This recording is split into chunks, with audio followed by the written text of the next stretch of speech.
Bakit nga ba nag-aayuno ang mga Muslim sa buwan ng Ramadan?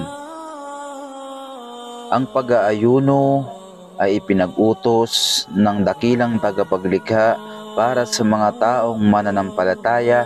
Hindi lamang ito ipinag-utos sa atin sa ngayon, bagkus ipinag-utos din ito sa mga sinaunang tao o mga ninuno natin para sa mga taong masunurin, dahil ang buwan na ito ay isang pagsubok para sa mananampalataya kung hanggang saan ang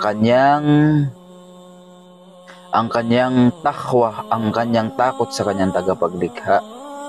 Dahil ang buwan na ito ay doble ang gantimpala para sa mga Muslim.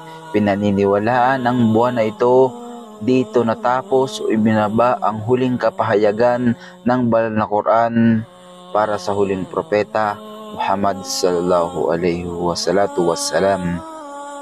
Ang buwan ng Ramadan ay maraming naidudulot na kabutihan para sa isang mananampalataya, pagtaas ng iman at pagsunod sa kanyang tagapaglikha sa ipinagbabawal at ipinag-uutos. Ang buwan ng Ramadan ay pinakamainam na buwan na ilang buwan sa mga taon, at dinadakila mo rito ang iyong tagapaglikha, at ang tagapaglikha ay nagbibiyaya sa kanyang mga alipin, at pinaniniwalaan ng mga Muslim na ang impyerno ay nakasarado at ang paraiso ay bukas.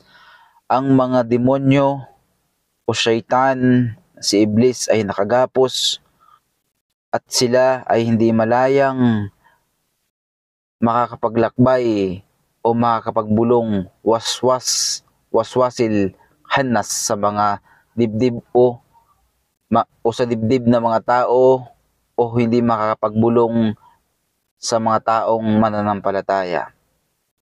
Dahil ang buwan ng Ramadan, ang pinakamabiyayang buwan na ito, ay sinusubok ang isang mananampalataya kung hanggang saan ang kanyang takwa sa kanyang tagapaglikha. Dahil ang mga batas dito